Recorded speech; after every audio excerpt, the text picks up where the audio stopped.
Good evening, my loves. The devil is busy. We sighed at the same time. Goodness, the devil is busy. All I know is this is a really important message. Okay. Whenever we have difficulties that we have never experienced, I know that it is because we are about to pour into you all in a way that is so necessary. So thank you so much for showing up tonight. We apologize profusely for the delay. We were having some technical difficulties, but we wanted to make sure that we were able to give you this robust word, and we are prepared. So thank you so much. Welcome to Destination Deanna. This is our Monday night coaching gem, our live love lesson. We're here every Monday, 9 p.m. Central Standard Time, 10 p.m. Eastern Standard Time. So thank you guys so much for staying up late for this lesson.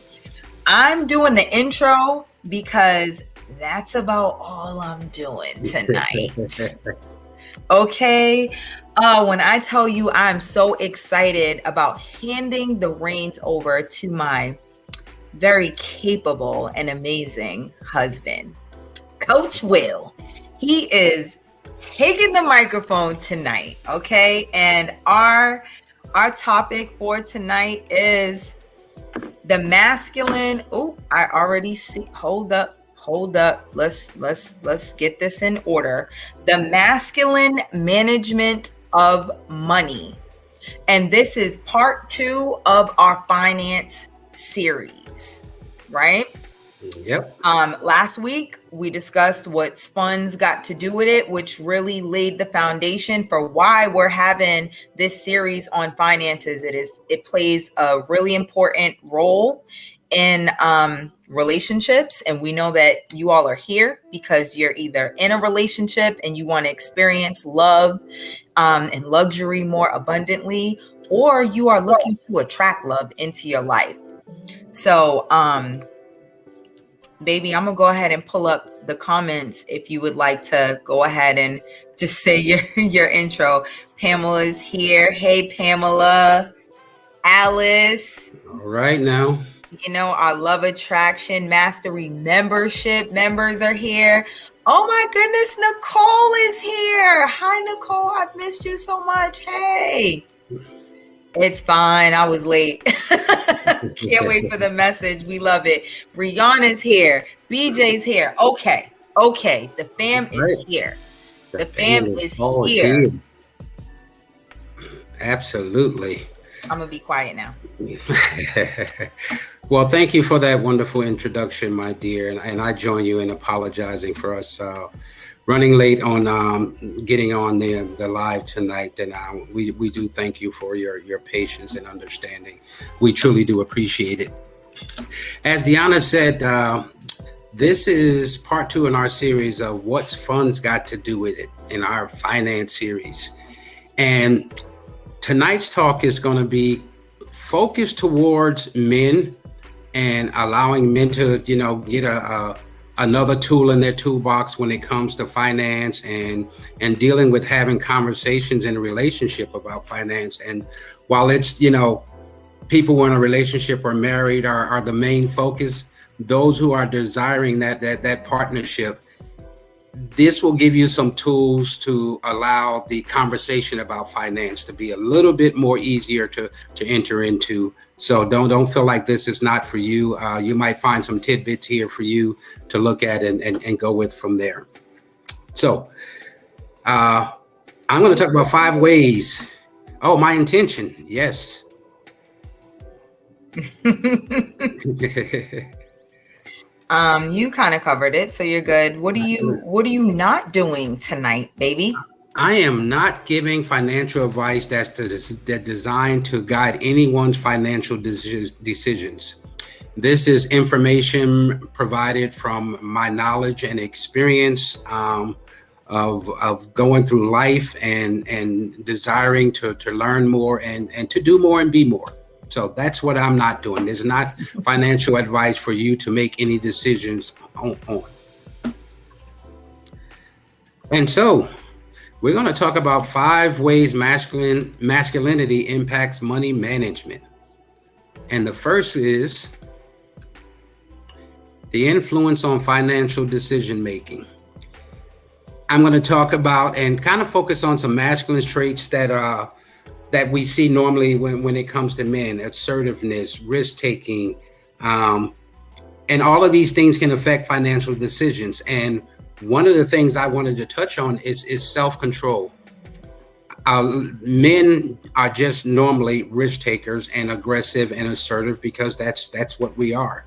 But when it comes to financial decision making, sound decisions, and when you're in a partnership, sharing in the decision making is so vitally important that it is something that men have to consider. You can't look at your partner as not being aware or not being understanding enough and allowing your male ego to take over the fact that you manage the finances, you make the decisions, and she's expected to follow along and be a part of your decision-making process. So that's one of the things. These traits can cause friction in a relationship. Most men feel like, the decision they make when it comes to finances in a relationship are what drives the family and what you're going to do next and how are you going to do things. And I found when you don't have the total picture of having your partner's side of what things look like and what they think about, that next step, how do we grow our finances? How do we mature our finances? Then you're missing a vital portion of it because your partner may have that piece of information or even that question that allows you to step back and look at things from a different perspective and maybe make another decision that you won't regret later on down the road. So that is vitally important. And one other thing we get to fall into is perceptual decision making. I am the head. You are, subordinate to me, or you have submitted to me. So the perception is I get to make the decisions regardless, and it can land you in some very dire situations or situations that are leave you to where you have to come together and try to figure it out instead of, doing what, and I love this analogy that carpenters use: measure twice and cut once. That means having both bits of information before you make the one decision will make things work a whole lot better. One of the things that I'll always remember, and at the time it was just me making the decision, but knowing where I am right now with Deanna being my partner, this would have probably turned out a totally different way for me. But I went into a financial advisor. Oh, it's been quite a while. But I went in with the decision to ask the question and get some knowledge and understanding from this gentleman on how I could retire at the time. I think I was in my mid-30s. By the time I turned 55 with all of my stocks, mutual funds, 401ks, military retirement, all these things I factored into my plan going in to talk to him, to ask him this question and to help me come up with a plan to be able to do that. And the response I got was, that's not realistic. You can probably imagine how dejected I was to hear that response, but I kept a straight face and I stood up and shook the gentleman's hand and told him, thank you very much for your time, and I left. What that did for me was triggered me to go out and learn about finances on my own. So I started learning. I started, finding. The internet wasn't around then. Don't laugh. So it was one of those, you had to go to the library, you had to go to encyclopedias, you had to go talk to friends and just find people that were already walking in that space to provide you the information. So it's one of those things that having that information by myself was a decision making for myself. But when you're in a relationship, having your partner be a part of that decision and coming up with the plan to do that is vitally important. Okay, I'll move to number 2. Influence on earning power. Now, this one is one that reaches into the male or the masculine role as a provider.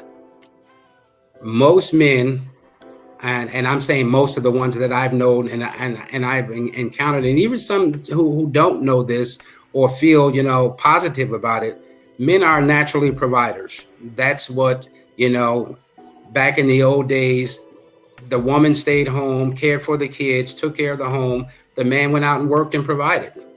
And he brought home cared for the household and did all of those things. So it was kind of like a gender role thing. But fast forward to today, you still have men that walk in that role and will not sacrifice that role for anything. They are willing to care for their family and be that provider. And in many cases, regardless of what it takes, they'll go out and do what needs to be done to be that provider. And then in that masculine role, you guide the family's financial decisions. Notice I said guide. You don't make the decision, you guide the decisions.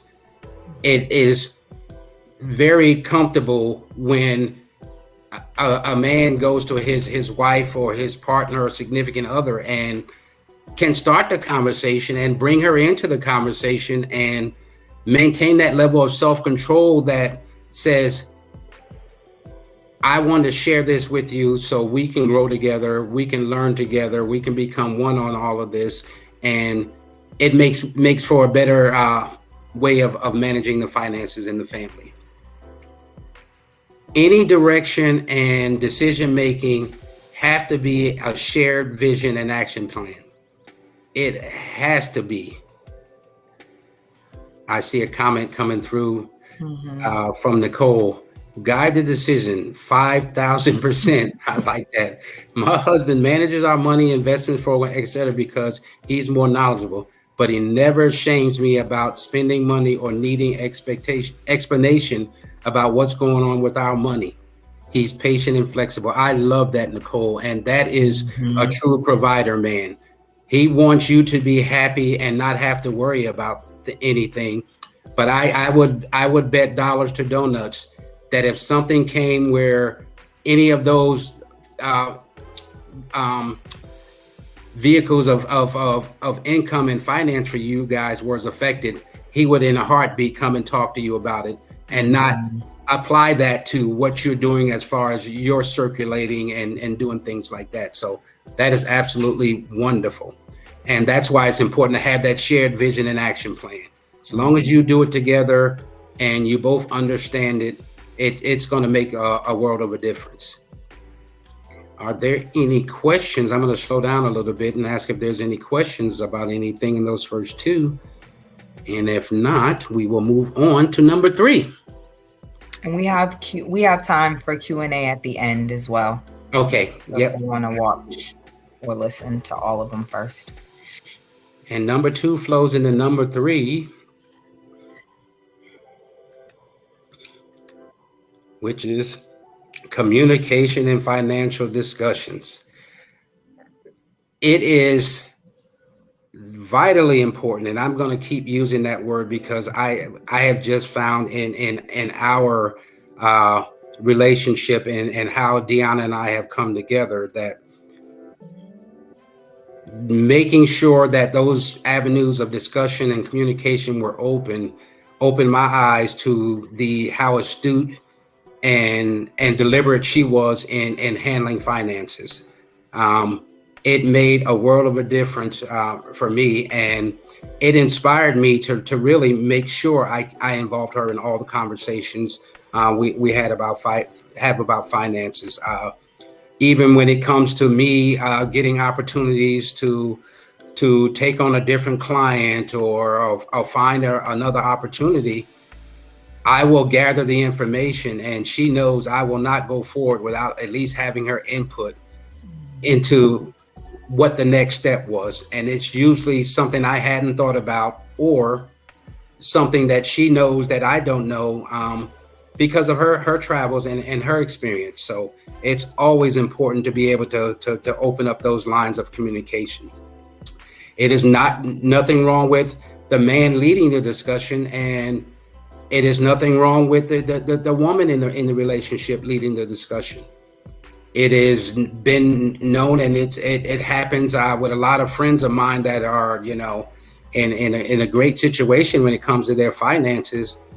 Though the woman has been the one that kind of helped them over that hump, or getting to understand more. And when we get to part 3 of the series, you'll get all the dish on that from our great coach Deanna, and you'll see that side of it. And one of the other things that one of my mentors taught me was, when you're in a relationship or in a marriage and it comes to finances, as a man, it should be very empowering for you to make sure she knows what you know. If you are versed in investing and 401ks and any kind of finance that goes, making sure she knows what you know is just one of those things that will make the path straighter for you guys, and give you that common ground to stand on. That, and in my job, I travel a lot, but there have been numerous occasions when I haven't had a chance to look at anything, and then me and Deanna are in discussion, and she'll be like, "Hey, have you seen that this stock is about to have a stock split? Let's look at how we're going to go ahead and capitalize on that." And then we'll look at it together, and look at the forecast and everything, and make the decision together. So it's great when you let her know what you know. Shared experience and intelligence is important. Number 4, and I think this one is a true masculine, I guess you can say, tugs at a man's heart when it comes to being vulnerable and seeking financial guidance. There are many avenues for looking at this, and there's a stereotype that a man has to know or should know all that is needed to know to guide his family financially, when that can be furthest from the truth. Some just don't know. Some don't feel vulnerable enough to say they don't know. Some don't feel vulnerable enough to seek the help and the guidance. But today, there are so many sources out there that you can find information. You can level up on your literacy when it comes to finances, and understanding how you can grow your net worth, increase your financial standing, take your family to that next level that you want to go to. It's just one of those things that it falls into one of those categories of where men are afraid to be vulnerable, and seeking help is just not a common thing. So, but when it comes to your finances, your family, your relationship, you should. I mean, like I said, there's so many sources out there. YouTube is a great resource to go and start your initial search and understanding and increasing your financial literacy. There are financial companies that are well-standing, over 100 years in business. They're now hosting, on their websites or in the app, something that, information that you can use to increase your financial literacy. And to link another story of ours, when I decided, and this was very early on in our relationship, because this is just what I learned from my stepfather. I can tell the story about him. He's a great man that I always respected. He came into my life with my mother. She had 7 kids. She was a single mother with 7 kids. And he came into that home, and Never once did he look any other way than being the provider for our family and taking care of our family and nurturing the growth and development of my sisters and brothers. But I decided, I'm taking on all of this from you. You don't have to worry about any of this. She was still, working her job as a manager with the real estate company. So I just told her, everything you make is yours. Do what you want to do with it. Have at it. I think a couple of months went by and she brought up the conversation. She's like, aren't you even wondering what I'm doing with my money? And I'm like, no, not at all. I know you're a good steward, so I have nothing to worry about. And then she broke out her financial plan of paying herself first, putting money into investment, putting money into savings, and then taking care of bills. And I got to tell you, that just floored me, because it was exactly how I focused on managing and handling finances to be able to get to where I am right now. And it was just a joy to know that. And I asked her, where did you get this from? And she said, well, my mentor. And this is where men have to, take on that, let that vulnerability get out of the way and seek help. Her mentor told about this teaching, The Richest Man in Babylon. I had never heard of it before. I had read financial periodicals, books, you name it. But the fact that it gave her that as her basis, her sound basis, and she was handling that, to a T, and knowing where she was, maybe a year before that, and to see how she recovered from that gave me so much inspiration to know that there's nowhere but up for us. So it was absolutely wonderful to know that. You see Alice's comment, baby? I'm looking at it right now. Okay. I love this. My ex-husband wanted to control the finances, but he didn't know what he was doing, and it made me feel very financially insecure. I have trauma from that, and I need to deal with it. Absolutely, Alice. That's, excuse me, that is something that, like I said, the male ego can really put a family in a situation that, like you said, it's something you have to recover from. The relationship is no longer there. He's probably off still doing the same thing, but you still have to recover from it because you're still living your life. So that's a great point. Thank you so much for sharing that. So, and a comment from Brianna too. That's amazing. I've been really growing and saving. My previous relationship held me afraid to ask for anything. Well, Brianna, it's okay for you to be bold in your asking now, and taking the reins. I was a house girlfriend and I'm broke. Brianna does not. If she does nothing else, she keeps it real. And yes, that will definitely happen sometimes, Brianna. And many men, that ego steps in, and as long as he's controlling the finances and you don't ask any questions about it or show any interest, he'll move on as if you don't even exist, and let you be comfortable in being able to spend, have food in the house, have heat in the house, and the kids to be clothed. So great point. Now I hope this will give you a different perspective, and like I said, next week you guys are truly going to be empowered by what the information Deanna brings to the table. Nicole, I feel like we as women need to be open to showing a level of vulnerability as well. Absolutely. So many young, inexperienced girls go into relationships demanding this and that. But when a long-term relationship is on the table, you need to be willing to air your dirty laundry and be honest about your financial situation so that you can build together. Amen. Amen. Amen to that. I didn't hide nothing. Nope. That is a sermon to be preached. And I can truly say, as vulnerable and open as I was, she was clearly, and it was never an issue at all with us, and I see that for real. All right. You want me to go to number 5? Yes. Okay. Balancing identity with financial responsibility.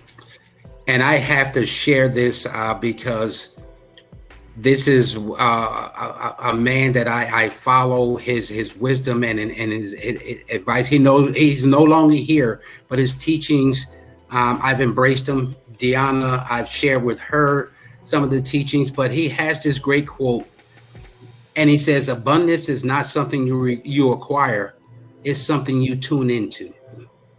So the ability to build on your finances and to be able to balance that identity and responsibility is within every man. He just has to make the decision to do so. For example, I have friends that right now they are provider men. They take care of their families and they take it very serious. They're working 2 jobs and they don't mind doing that to make sure their family is taken care of.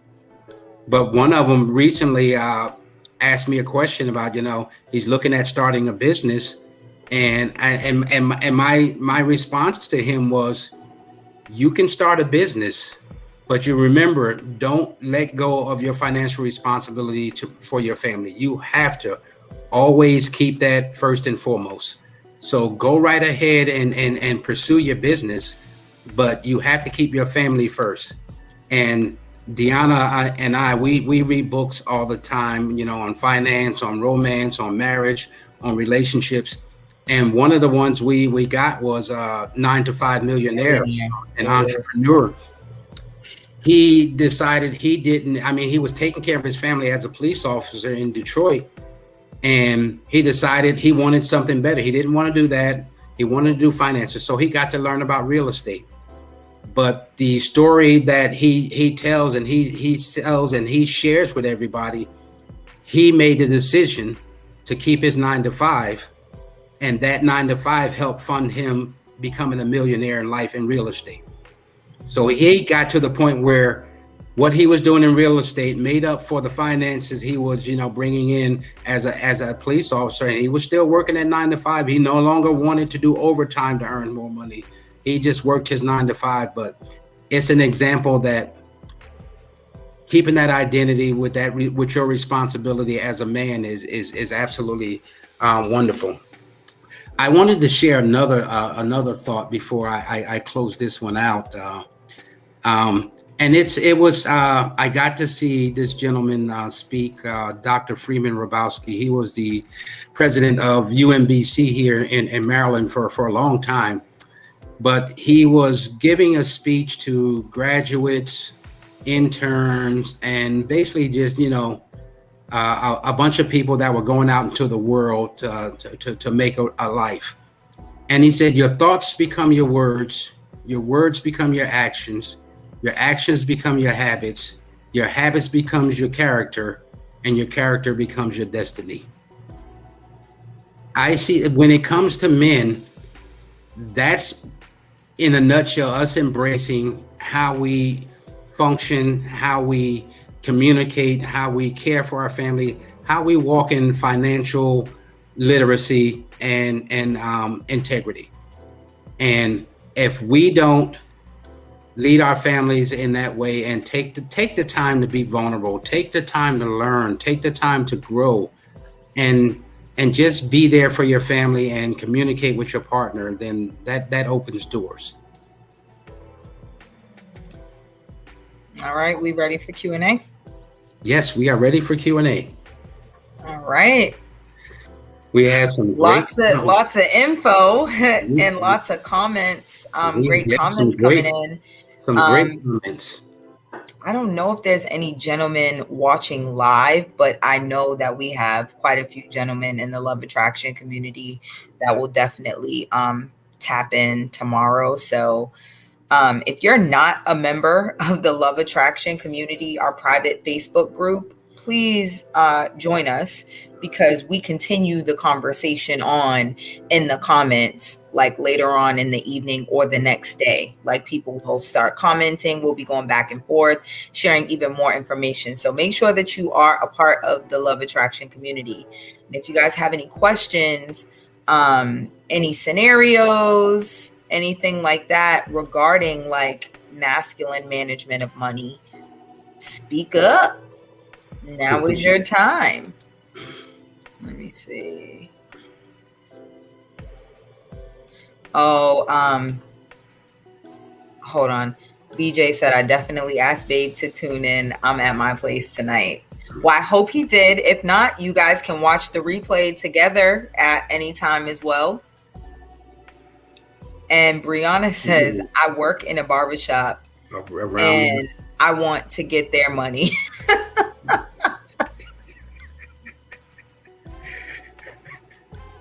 Well, Brianna, we know you are a very integral part of that barbershop. And, wait a minute, though. What does she mean? Like, you want to get the money they're getting? Or like, what do you mean? I think she wants to make the money from them coming in and getting served. I think that's what she means. DJ, she's a mess. Yeah, she is. We love it. Both. Brianna, both. Where's the question? Is it a question? You know what you need to do. Pamela said, excellent job, Will. Well, thank you, Pamela. You're always okay, there. Hold on. I think that's a fear of mine. Letting someone pursue things and expecting it to work out, even if it's not something I agree with. Ooh. That's bigger than just money. Yes, absolutely. You know, it's coming out in money. Yes, absolutely. Because I mean, you and I both know that one of the things that affects relationships and marriages is finances. And it could be something else underneath the surface that's, you know, probably more important and is probably pulling you away from each other and one of the biggest obstacles. But when finances show up, it takes, you know, its place front and center, because that's how you survive. That's how you keep, you know, yourself in a home. That's how you know, feed your family. So. Well, we got two good questions after this too. Okay. Nicole, ever since our engagement 11 years ago, my husband and I have had all of our bank accounts linked, and I love it. 100% accountability. Yes. But so many young couples are splitting bills and accounts nowadays, which I think is wild. Put the folks onto some game, Will. What are your thoughts? Well, my thoughts are clear that the 100% accountability is the way to go. I do not believe in 50-50. I wholeheartedly do not believe in that. And I do not believe in a man who takes the stance that you have to do some part of maintaining the household financially. I just don't. I just don't agree with that. I don't think that it's something that men who have the focus on caring and providing will ever walk down that path. But the young people today, because they don't have the financial literacy, they're not being taught that being a provider is not quote unquote being a simp, and taking her out to go shopping, taking her out for fine dining on trips. And it doesn't have to be anything extravagant. It doesn't have to be a whirlwind tour trip to London, England. Taking her to Miami, Florida, or someplace where she wants to go, that can serve the same purpose. So I think it's the lack of financial literacy, a lack of mentorship, and again, when it comes to men, it's that a fear of being vulnerable. You don't want to be seen by your friends as not knowing what they think you should already know. You're so sweet, because I think they can't afford the women they want. That's what I think. Well, that happens. That happens a lot. I have seen that in so many cases. And One, I'll give an example of a young man who just wasn't financially literate enough. He was, being a player, and he thought that he had it going on. And when he got informed that he had, and I think it was close to 20 bounce checks at his bank, and he finally came to me and he just asked for some advice. What should he do? He wasn't coming to me to ask him for no money. I knew better than that. But when he shared the story with me, he was like, my understanding was as long as I had checks, I had money. And I was like, wow, who told you that? He's like, well, when the bank gave me the checks, they said, here's your checks to your checking account. And they explained how to write them, but they didn't tell him anything else. So yeah, absolutely. So Nicole said, agreed. Being married and splitting utilities or taking turns paying for dinner sounds crazy to me. Absolutely. Oh my God. It sounds crazy to me too. I think, honestly, I'm sorry. Go ahead. No, go ahead, baby. I'm sorry, honey. Baby, this is a Q&A. They got both of us for Q&A. Go ahead. Go right ahead. I think that people have like a lot of stigmas around like a person being a sole provider too. Yeah. Like just because a person is a sole provider doesn't mean you have to be making, ridiculous amounts of money. You may need to have a little bit more financial acumen so that you can manage the money better if you don't have as much. But working as a team, you can make it work. Absolutely. Like you absolutely can if you have the desire to do so and the desire to work together. Absolutely. There's a few other questions too. So Alice, No, I said bring them on. Alice said, how do I avoid financially controlling men? What are the signs? The first way to, I wouldn't say to avoid them, but to bring them on a level that you're comfortable with, is ask the question, what are his views in a relationship on finances? How does he view himself when it comes to finances? That's a very unassuming question, because you're not, being overbearing or anything. You just want to get his perspective on it, and either he's going to answer it or he's not. But that'll be your answer to that right there, as far as control, somebody who's financially controlling. So yeah, just open the line of communication and ask the question. That's the first step. So are you saying if he doesn't answer, that's an indication that he's controlling? Absolutely, because it's a simple question. What are your views and thoughts on finances? I'm not asking you how much you make. I'm not asking you how much you have in the bank. I'm not asking you about your stock portfolio. I just want to understand and start a dialogue. And what are the signs? He doesn't want to talk about it. He'll talk to you about everything else except finances. So yeah, be on the lookout for that for sure. Absolutely. Go ahead, babe. I was gonna say, on the flip side too, someone who is too flippant about money in the beginning, like overly showy, overly wanna kind of living beyond their means with the money, and that's all it is. Like, not saying that a person can't wine and dine you and do nice things. They can, but if it's like empty, like that's all it is. They're throwing money at everything. Yep, to impress you. That to me is a warning sign. Yep. Like you're going to be waiting for the other shoe to drop. Like they're trying to get you to lower your defenses so that you'll depend on them and then not have any other option, and they can control it. Yeah, men will use that in a heartbeat. Showing you, that he wants to spend money. And some of you know our story of our first date. I chose to show her how my attentiveness was what I revealed to her more than anything. You want me to share the story, baby, or you want to save it for next week? No, you can share it. I don't think that's going to come up in what I'm talking about. Okay. Well, I was flying her here to Baltimore for us to have our first date.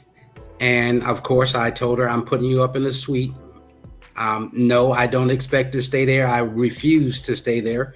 It's going to be for you and you alone. Hold up. Don't say refuse, like refuse. Yeah. That's a little strong. Yeah, well, it was out of respect for you. I told you didn't say you were refusing. Yes, you were trying to set me at ease that you didn't want to be there. Don't say you refused now.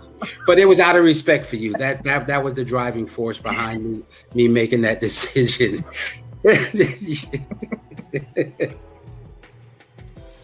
I'm sorry. God. Go ahead. I'm sorry. I can't. But she had shared with me, something that she was dealing with, and it kind of gave her a little bit of stress. And she had, I think you had broken your nail, and yes, you started speaking about, I enjoy my protein shakes every day, and I'm not going to be able to travel with them, and I'll just, be having a bag that I'm not going to check, and all these things. So when she showed up, and got in the car, there was a little gift bag for her. And I decided to provide her with some nail glue and some protein shakes. And that was my goal, to show her how attentive I was. And then, it was, as you can tell now, that it worked out great. Yeah. Oh, you ain't gonna speak up on that part of mine. Worked out great. I tell that story so much better. By the way, because have them hanging on. You assume the feeling of the story. Absolutely, that is very true. But I love that you say you focused on attentiveness, because although it was a nice time and you did, circulate some money, you were really into letting me know that you paid attention. Yes. To me. So you weren't just, oh, let's go to this 5-star restaurant. Oh, we're going to go here. Like, the money that you were circulating was purposeful. It wasn't to be flashy. Nope. Or anything like that. And it was always accompanied with a heartfelt sentiment, something we talked about, something you shared with me, something you had taught me. So yeah, that's important. Yes. There's more questions. Hopefully answer your question, Alice. Hopefully. I have a fear of meeting men due to my financial status. How do I overcome that? Do you mean because you don't have a lot of money, so you don't want to meet men while you don't have money? Elaborate more on that, Brianna. Yeah. And we'll come back to that, because I want to answer that properly. Yeah, because I was going to ask a question on, to delve deeper into what she meant. Okay. Go ahead. Ask your question if you think it'll clarify. Okay. You said you have a fear of meeting men due to your financial status. What is the fear that these men that you meet will respond in knowing your financial status? Okay, let me see if she... Oh, we got a lot of... Okay. Oh, goodness. We're here for it, baby.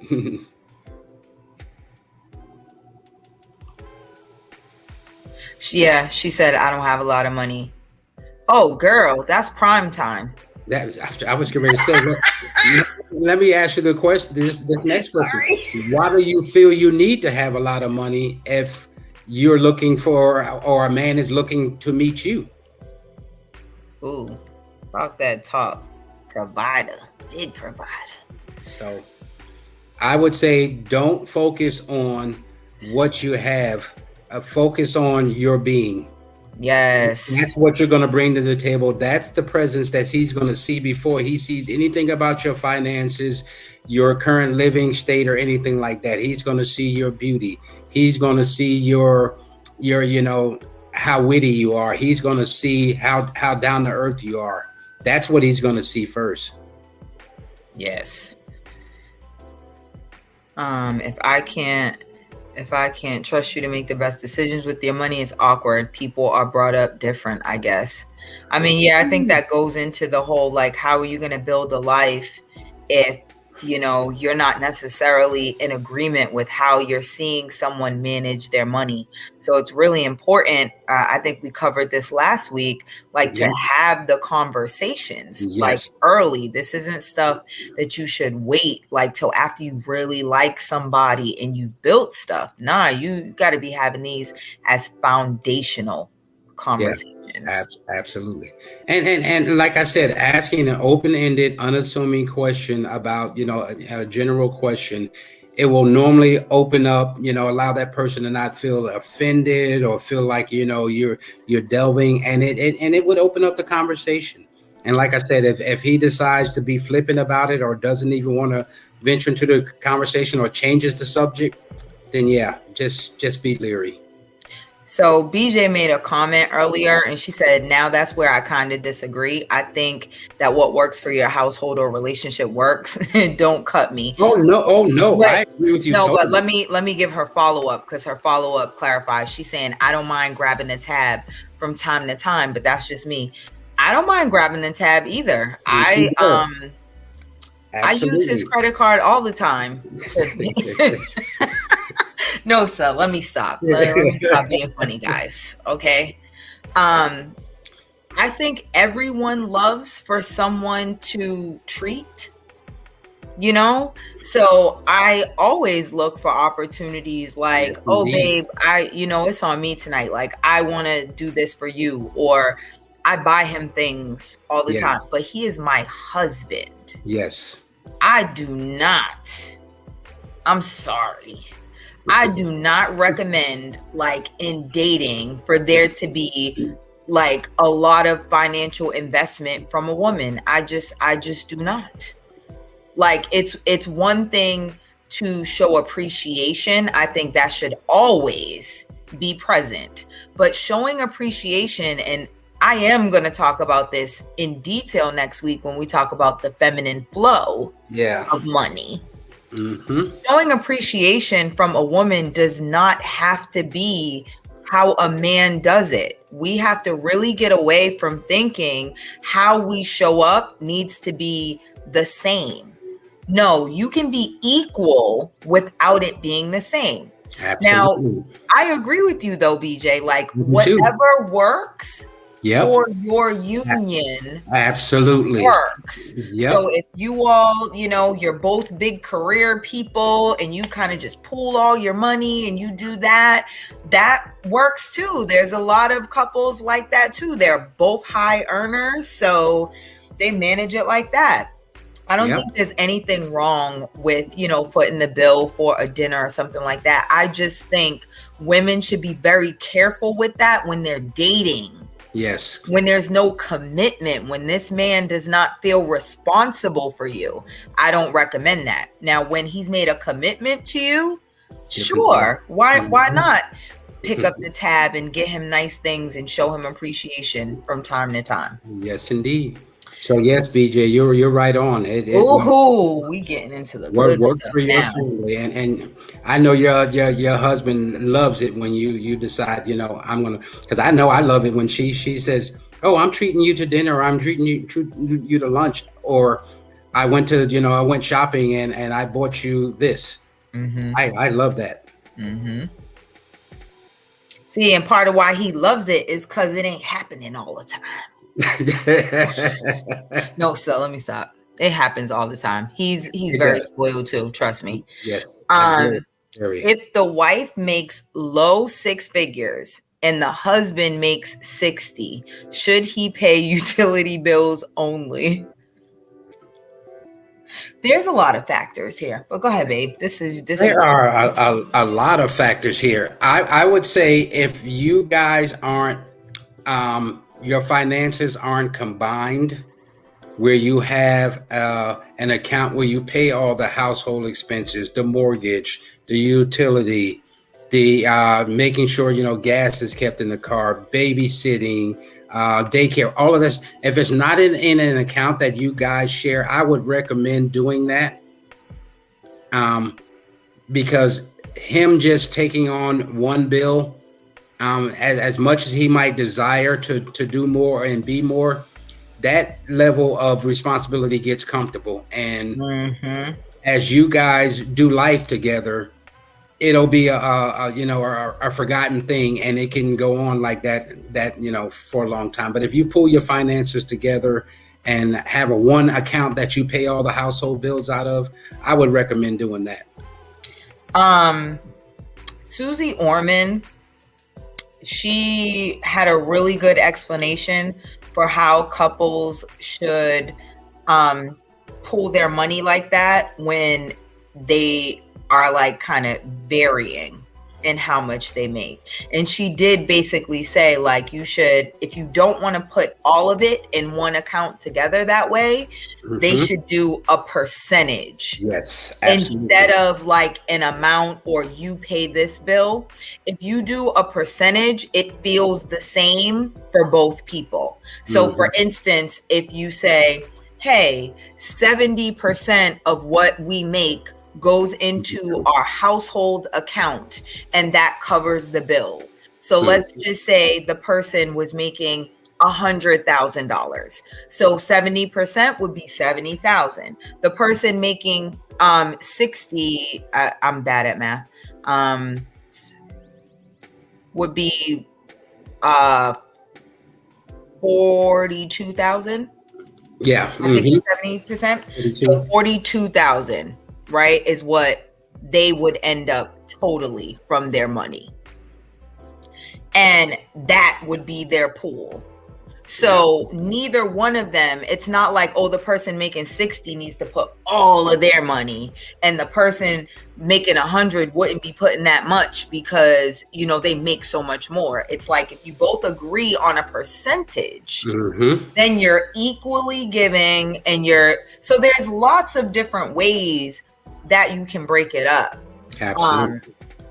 I personally think that you have to be very mindful if you are the woman and you are the higher earner, because there are a lot of dynamics, like what Will was talking about in regards to masculine traits, a man's ego, all of that is attached to finances. Yes, so indeed.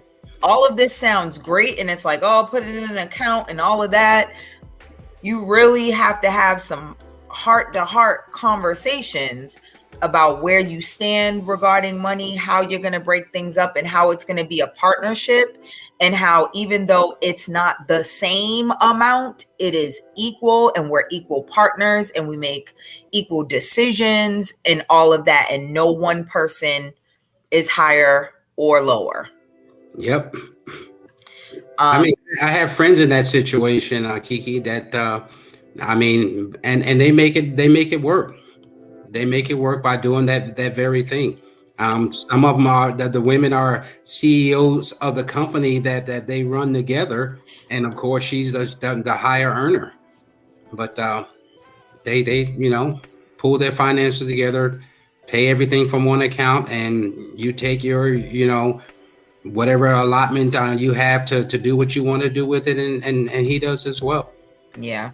I'm sorry. There was so many comments coming in, guys. I'm so sorry. So Brianna did get our point about like love bombing earlier, and Nicole kind of weighed in on that too. Like, yes, financially controlling men will definitely do that. So you clearly know, we know what we're talking about. Brianna, that's me. Alice said we did answer her question, so you're welcome. BJ remembers the story. Oh, Will to the rescue. She said, yeah, that would melt me. That's so cute. Yes, absolutely. So what would it mean if a man who has money says he's single because the girls now are only looking to be dined and treated to expensive things, but don't want anything substantial? He ain't got no money. No. He ain't got no money, because men with money don't say stuff like that. No. That's like the no, like put you in a trick bag. Like he trying to make you think he got money. if he has money and he's single and his desire is to wine and dine women, he ain't gonna change just because what he thinks women want. Because I mean, if his goal is to wine and dine you and to get to a certain level with you, if he can't get to that level because you're not giving anything, he'll cut the cord and move on. Do not pass go. Ladies, let me tell you, All right, I'm trying not to give it all away. Because next week is about to be real good. But Like the comment though, is that a do not pass? yes, do not pass go. Like, do not listen. I'm telling you, men with money, women are just accents. Like, Yes. they love having a woman around because she helps him enjoy the money. Yes, So absolutely. they're not complaining about it. Like, that's why, like, when you hear men start talking like 50-50 and what a woman, oh, they ain't got no money. They don't got enough. They don't got enough, or if they do, they're cheap. Either way, you don't want to waste your time. You just don't. Trust me. Trust me on that. And baby, you know my favorite comments to people. Oh, when what they is call she me a, doing to- when they call what me is a, she- Oh, did you talk about the gold digger? yeah, when they call me a gold digger. Will kill me with that. What you say, babe, when they be like, I'm a gold digger? The gold has to be dug.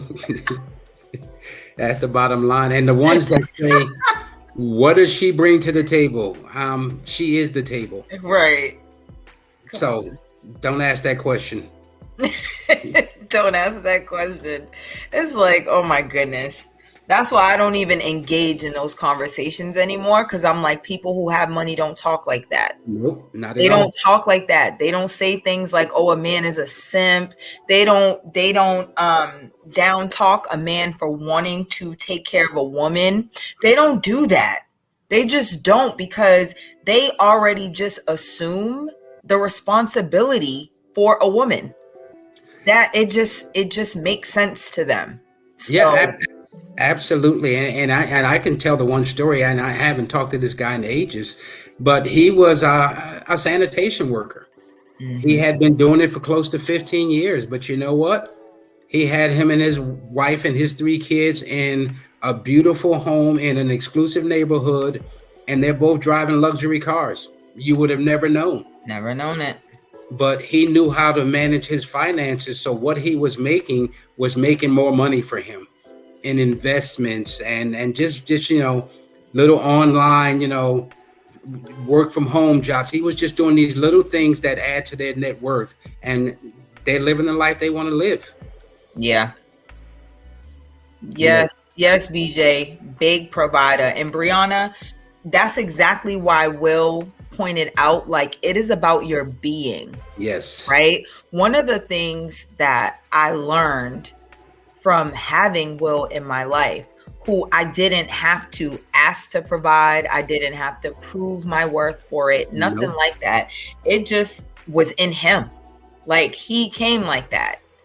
It showed me, because I had already been a person that worked on myself, believed in the self-work, the books, getting the coaching, the mentors, like working out, getting the good gym membership, keeping myself up, nails done, hair done, nice outfits. I believed in all of that stuff already. Mhm. But when he came along and he's like paying the bills, and he included the maintenance. Mhm. He's like, that's your maintenance. What do you mean? Like, that's a absolutely. bill. I want you to look good. I want you to feel good. Absolutely. Everything about what he was doing was positioning me to be able to completely work on myself and present myself as the best self. And guess what? Men with money, they do look at their woman as a trophy. They know that they're judged by their woman. Yep. They know that other men look at her, oh, she's well kept. Homie got money. Like, homie doing all right. Look at his wife. Mhm. She's not missing nothing. She has the finest of everything. Okay. He, big provider over there. Takes care of her. Yep. Absolutely. You getting a lot of a lot of laughs. I don't know why I'm echoing.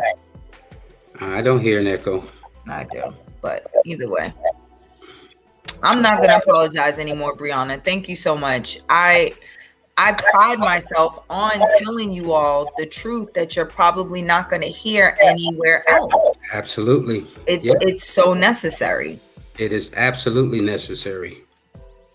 Oh, and BJ said she understands, I guess, what I was talking about in regards to, like, paying for things. That's not a problem. And we're not against that or anything like that. No, not at all. It's just more like, be cautious if you're not in a committed relationship with a man to do things like that. Nicole, thank you so much for what you added in tonight. You had a lot of good questions and commentary. Yep, absolutely. Yeah, and BJ, I'm dating. Ooh. You know what I say about setting, the stage. You know what I'm saying? Like, me and Will had this conversation the other day too about, like, men really shouldn't do things for women that they're not going to keep up. Yeah, absolutely. If you know you can afford to take her to 5-star restaurants every so often, don't start with that. Start where you can manage and then grow. And make it consistent. Yeah. Make it consistent. Be consistent. So I'm telling my ladies the same thing. Like, if you don't want to be responsible for paying for every 4th date, don't start. Don't start. Because once, Will, you actually said this too, and I was like, oh, he be giving me all the cheat codes. You were like, yo, when a woman does something for a man, he like turns his mind off to it. Yeah. Like, you don't even think about it no more. Yeah, absolutely. I was like, ugh. Yep. Damn, to hear you say that so plainly, I was like, that is so true. The minute you do something for a man, he don't think about doing that for you no more. Yeah, absolutely. Yep. So again, like, I know chemistry is building and you might be having a good time and it might look promising. I would slow walk how you invest. Yes. Yes, indeed. And that's a great word to use. It's an investment. Yes, this is so good. Trying to be a wife one day. You're a wife already. You're just not anyone's wife yet. Absolutely. You got to walk in the spirit of wife already. And the fact that you are here and you're learning about these things and you're putting the work into yourself, that already is the spirit of wife already. And BJ, I would recommend turning that into an affirmation and setting an intention and just basically turn it into, I am a wife. Yep. That day will come. That when you start, walking in that I am a wife, the husband will come along. He'll find his good thing when he finds you. Yeah. Absolutely. I love doing stuff for people. I learned a valuable lesson on that, though. Reciprocation only. Ooh, especially in the beginning, like in dating. Absolutely. That's a very great point. And Kiki asked another question. This is about us personally. When y'all were dating, how much did y'all spend on each other's first birthdays and Christmas gifts? Oh, we can't even say amounts.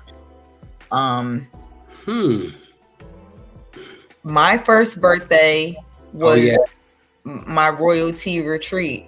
I don't even want you to say how much.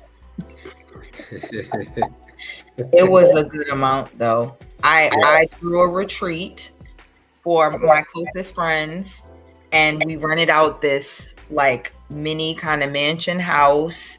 We got it catered. We got a party bus to take us to the rodeo. We had a catered themed tea party, hired a photographer. Yeah. And I didn't want Will to help at all, but when things started like going haywire, he ever so lovingly stepped in and provided financial cushioning for everything I wanted. But the whole purpose was for her not to know about it. But that didn't last all the way through. Nah, things was looking a little too good. I was like, who is the financier of this event? Because this is beyond my budget. But so he did that for my first birthday. And for his first birthday, he was traveling for work, so we couldn't be together. Oh my gosh. So what I did, I was so kind of down, and I know that he was kind of down, like, dang, I just want to be with her. I don't even really care about a gift. So what I did was I played it real casual, and I just asked him like what he was going to do for the day. Cause usually on his birthday, he'll take himself out, he'll get something to eat. He'll like low key or whatever. So he told me everything that he was doing. So every place that he was going, I like called ahead and like paid the bill. He said he wanted a pair of sneakers. So, I broke all my rules too. I got you sneakers and everything. Was we engaged? Yes, we was. Okay. I'm like, wait a second. Hold on. I think I broke my rules. Yes, we were. We was engaged. You was mine. Yes. So I called the store and picked out his sneakers and already paid for them so he could just go in there. Like, I just took care of his whole day. Everywhere he kept going, they're like, oh, Sherry took care of it. She called. Sherry took care of it. And I'm like, ooh, oh, your fiance called and everything. Well, like when I went to breakfast, I always take myself out to breakfast on my birthday. And I'm getting ready to go up and the lady says, oh, no, your fiance already took care of it. I'm like, she did what? And so, every step of the day, she was there with me without being here. So, yeah. So again, we circulated some money, but it really was the thought behind it. Like, my birthday was all about celebrating overcoming, like getting out of a really bad situation and like turning my life around. And I was celebrating, a lot of my close friends that had supported me during that time. So I got them gifts. I mean, it was really big. So it was more the sentiment of he knew what it meant to me. Absolutely. So the fact that he wanted to make sure that it was amazing was awesome. And wait a minute, you still took me shopping. Yes, I did. You took me shopping the next day. Yep. We went to Dior. You ordered me some Christian Louboutin heels. Mm-hmm. And you proposed that weekend. Yes. Like that same day. That day we went shopping. Yes, the day we went shopping. And we were already engaged privately. Like, we had not shared it with anyone. It was just us. He had already asked me. I already had a ring, all of that. But this was the public proposal where he included my family and my best friend and all of that. That was so, I mean, we circulated. But we moved kind of fast. Yeah. We knew what we wanted. We were engaged in 3 months. Yeah. So, our stuff may not be as typical in regards to timeline, but the things that we're teaching you are typical for like behavior, like masculinity, femininity, provider, like the things that we're telling you in regards to that, not the specific timelines or maybe the specific amounts. It's more like the specifics of the behaviors, the thought patterns, the mindsets. Yeah. And just to share this, baby, I hadn't had a chance to talk to you, but my spin coach, when we were in COVID, because everything was virtual, I just saw that, she posted today. She met her guy, and within 2 months they were engaged, and they just got married in Italy. And we were sharing stories about destination weddings and how important a wedding planner is that knows the environment, because they went to Italy to get married.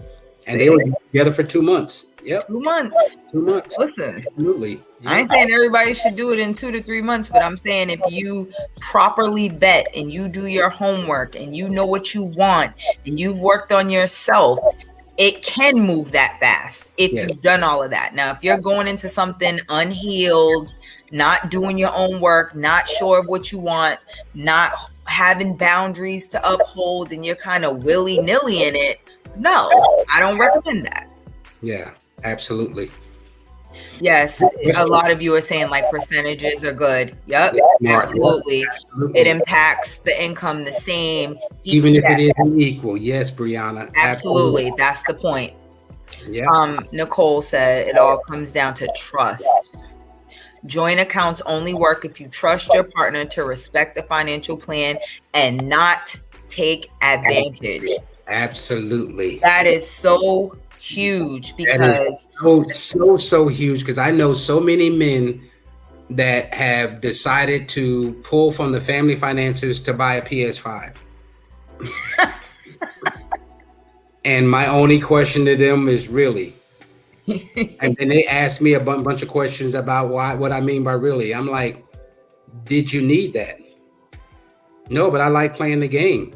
Well, you take the money that you put aside for yourself and pull it from there. Well, I didn't have it at the time. Well, you wait till you have it. Mm-hmm. You need to pull from the family finances for it. Right. So that's so funny, like family finances. Like today I was shopping and I was getting the kids clothes and everything. Now I did throw some stuff in there for myself, and because I threw some stuff in there for myself, I went to my little fund money and I paid for it. Now mind you, Will would not have cared if I would have took it from like our overall account. Yeah, but for me, I'm just like, this was not a necessity. You know what I'm saying? Like just being a good steward and never wanting to give him a reason not to trust me with having full access to everything. absolutely. You know, like I could have done that. He probably would have laughed and been like, "Oh, you're funny, what you get." You know what I mean? But it's just the facts. Like, I know we didn't talk about it. I know it wasn't like something for everyone. It wasn't in our discussed plan for the month. Like, it was something outside of that. And that's why I keep my little contingency fund money on the side. Yes. But he has full access to it. He knows what it is. And I tell him. So there's no secrecy about anything. We are able to talk about everything. So hold on. There's so many comments. I don't know what you were saying cap to, Nicole, but I'm laughing. I don't know. Yep. Gold gotta be dug. And he say it all the time. It'd be so funny. Like it'd be so funny. Absolutely. Hold on. If this 50-50 thing a younger generation thing? No, I see older men having the conversation, older women commenting, and I see podcasters, I see internet jockeys, just who want to have something to say, just to be saying it. Yeah, no, it's every generation right now that feels that conversation has to be had, and it's only right that you go into a relationship or in a marriage and be 50-50. Mm-hmm. Well kept me, damn it. Well, it starts in the mind. It starts in the mind first, and then when you accept lifestyle for yourself, it just comes to you. Oh man. Yes, Brianna. She said, I'm setting some big standards because I'm a big deal. You should. Absolutely. If you don't. Said very well. If you don't. Absolutely. If you don't. What's my little story about setting big standards? Okay. So in the beginning, Will asked me what was my dream car. Yes. Right. And I so proudly was like, oh, I would just love a brand new Ford Explorer. He was like, that doesn't rub me as like your dream car. And I'm like, well, I work my way up, like, get that first. And then, you know what I mean? Like, we can go from there. And he's like, no, like if I was going to buy you a car and I wanted it to be your dream car, like, what would that be? I'm like, oh, okay, I want an all white Range Rover with the black chrome wheels. Like, but it's like, even he had to give me permission to go bigger, like think bigger. I was in the mindset like, oh, you got to work your way up, be reasonable. What can I afford? Mm-hmm. And he's like, I didn't ask you what you can afford. I didn't ask you what was reasonable. I asked you what was your dream. Yeah, absolutely. See, but I learned fast because when he said, what was your dream destination? I didn't say no Dallas. You sure I was didn't. like Paris. Yep. You got that one out quick. Listen, be a fast learner, ladies. Listen to them and adjust. And when I asked about the dream destination, you said that very quickly too. Yep, I wasn't playing. Yes, indeed.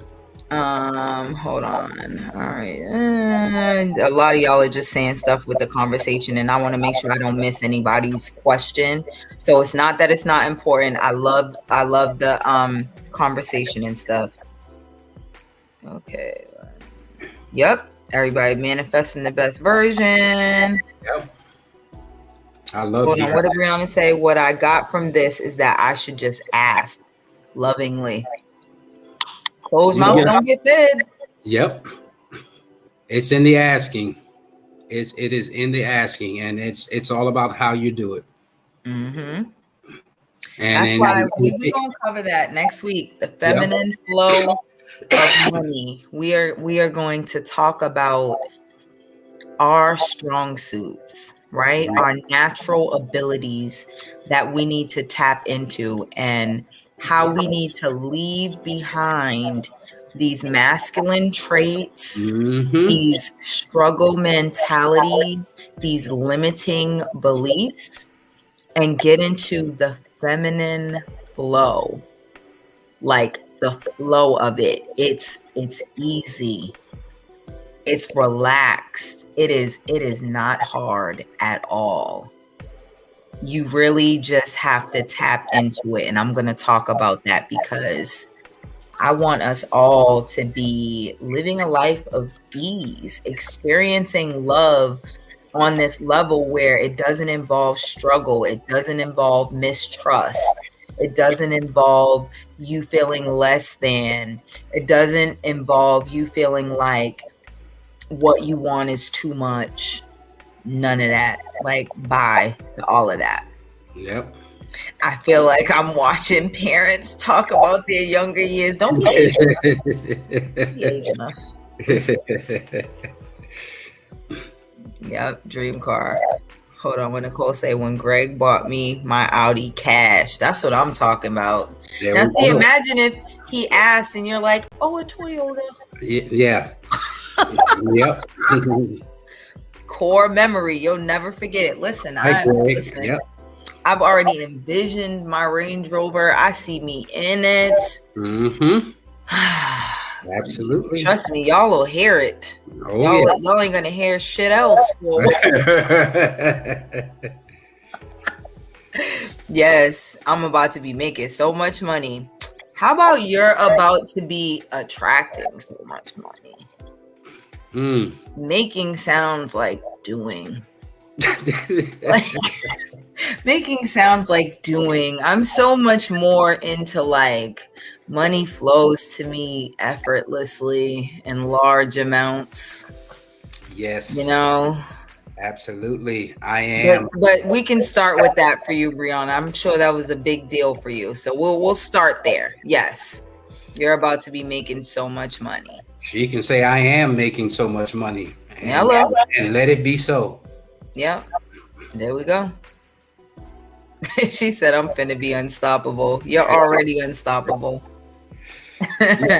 Brianna, all of these affirmations you're talking about. Yeah. Somebody said heavy on the buy. I can't. Y'all are crazy. All right. This was awesome. We love you guys so much. We're gonna go ahead and leave you with the coaching gem. Men understand that you have a vital men. This is for men. This is for men. This is for the men. Yes. Men, understand you have a vital role in the management of finances in your household is key. No matter where you are financially right now, it can improve, and it's never too late. Never too late to get started. Never too late to change it. Never too late to become more literate. Mm-hmm. It is never too late. Never too late. So any man that is, watching this maybe on the replay, or a woman has tagged you in it, shared it with you, please feel free to leave comments. We will get back. If you're looking for a mentor, we can see if it's not Will, we can maybe point you in the right direction. Yep. Help you get some assistance, And remember, join the Love Attraction Community. It's our private Facebook group. It's free. That's where we'll continue this conversation amongst other things. That's, the camaraderie that you see us having with all the people commenting on the live. It's because they're in the community. We know them. We know their dating lives. They know us. So we're like one big happy family, really just working towards attracting more love together. So we would love to have you in there. And remember, every Monday, we do a live coaching gem. So it is a live discussion on a topic where we actually teach, and we are committed to doing this every Monday. We've been doing it for almost 2 years. 2 years, yeah. So tune in. This is the only place you get free coaching. There's a couple people that left comments. Hold on, I don't want to leave nobody out. You guys were awesome tonight. We really appreciate the interaction. I appreciate the patience to deal with. Yes, I miss you too so much, Nicole. I'm so glad that you were here tonight. Thank you so much. Somebody else asked a question. If you have 2 small rental properties, would you put the property in your mentally disabled family member's name until your kids are old enough to get it? So if you remarry, I won't get burnt again. Oh, we are not financial advisors, and we do not want to give you any advice on that. Nope, not at all. But I would say many financial advisors or either estate planners. I would say an estate planner is probably the best. Just Google estate planning. You have some that provide free advice. Of course, they'll probably charge you a nominal fee to actually put things in action, but many of them don't mind providing you with advice on your next step. Absolutely. So look for an estate planner, not a financial planner, an estate planner, because they'll cover all the legal side of situations like this as well. You're welcome, Kiki. Thank you so much for your questions tonight too, and for participating. We appreciate you. We hope you'll come back next week. BJ, yes. Oh, Hane is trying to get y'all in all the biz. Yes. we not touching it though. We don't want to misadvise. Nope. We're going to stick to the rivers and the lakes that we used to. We appreciate you guys so much too. So remember, God is love. We are of God. So attracting love should be easy, especially when you have me and my honey. Ooh, honey.